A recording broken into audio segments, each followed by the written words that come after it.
Hello, everyone. Hope you are well and housed and happy. Just wanted to tell you our little story about our pursuit of shelter, which seems to be running into a dead end everywhere we look.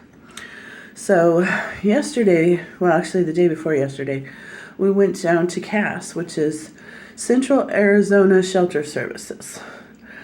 Most horrible place I have ever been in my life. The way they treat people there is horrific. And helping? No. You want to know what shelter is? You go down there, you sign in at 2 o'clock to try to get a shelter bed. And it's not like you have a room with a bed in it. There's just beds everywhere. They're stacked 4 high. So can you imagine sleeping with people that you don't even know 4 high? I suppose if you're tired enough, it might give you a good night's sleep, but it's inhumane. And then if you can't get into that, what you can get into is the overflow, which basically you're just sleeping on the floor in mats. And really, is this all our government can afford to do for people? Come on. So anyway, we went down there because this shelter that we've been sleeping in front of, which is a converted motel, which is weird because it doesn't seem like there's that many people there anymore. So anyway, we finally got fed up and we walked down there and we said, look, we've heard so many different stories.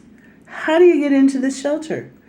And what they told me was you go down to CASS and you register and you bring back I guess it's actually a card, but they said paperwork, but the card that you registered with, and they'll give you a room. Ha ha ha ha! Sure, it's that easy. So last night, that's what we did. We spent hours at CASS, and they don't have a bus that goes all the way there. This is the most horrible place in the world. It almost looks like a Nazi concentration camp in there. There's all these homeless mall where they have, the Salvation Army and CBI and different rescues and stuff, but none of them are really doing that much, honestly. And, they have services there where you can take a shower and all that. But what I saw was this area that's in a dead-end corner where you see where they're hiding the homeless people, because that's where they are. They're all over the streets, laying on the sidewalks. They're sitting in this almost like a park area where they have set aside for the homeless, on benches, no shade whatsoever, and it's 100 degrees in Phoenix, and that sun will kill you, no kidding.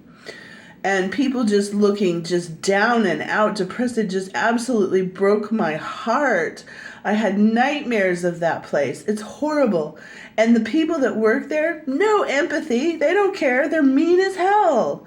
So yeah, I'm not impressed. So anyway, I wasn't able to get in the shelter, so I spent most of the night crying and screaming and singing because I was having autistic meltdown, because I was feeling so close that I was going to get into a shelter that I had to go through that disappointment of having to go back and sleep on the frickin' sidewalk while all these people just sit there. All these security guards are being paid by these people, taking away money from the homeless, and they're just staring at you oh, let's keep the homeless people out of the shelter.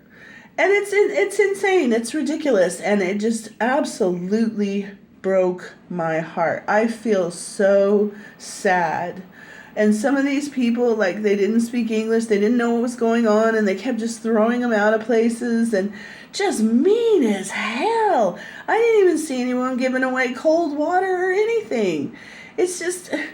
there is nothing substantial being done for the homeless in Arizona. That's what I'm coming to. At least not in Phoenix. Maybe some other places in Arizona do. But I have not yet come across any type of substantial help for homelessness. It just seems like they're headed towards another Nazi Germany with the homeless population, which is really freaking sad. So anyway, I just wanted to share this with you real quick. Don't have a whole lot of power on my phone, but I did get help getting into a motel tonight, which I'm extremely thankful for, because these nightmares, waking up every hour, people trying to it's like nightmares of people trying to break into my home, and bugs and, just ants and itchiness. And it's a horrible way to live. It really is, and it makes your body hurt so bad. I can barely even walk. So anyway, yeah, we need to do something. We're hosting a protest on these grounds next Friday, so we'll see what happens with that. But yeah, it's time to protest. It's time to say, hey, this is not right. And then the people accuse me of being a drug addict. It's like, I've never done drugs, not hard drugs, maybe a little marijuana, but not hard drugs. I don't even drink at all. So yeah, I mean, that's what I'm talking about. People, the way they look at homeless people, like, oh, you're automatically a drug addict. That's what they want you to think about people. We were talking to some homeless people earlier today at the bus stop, and they were venting to me about the way they're treated, how they're treated like, they're less than human, and how they feel so horrible and their body hurts and they want to be clean and they want to get a haircut, but they can't. And that's a horrible feeling, and you're just put in this little box saying you're homeless. And there's no way out. Unless you have people to help you, there's no way out. You can say, oh, well, you could just get a job. Well, maybe if you're 20 years old and your body can put up with it, but I'm 58 years old and laying on that hard concrete is all I can do is get up and maybe go somewhere to get something to eat or, things like that. But you can't work when you're in that situation. And I'm also wounded, because you don't get enough sleep, so your equilibrium is off and you fall.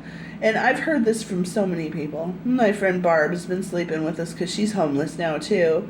And she's the same way, it just kills you. You just you end up sitting around whining all the time because it's just so horrible. And how her feet hurt all the time and her body aches all the time. And how it starts to wear on your mind.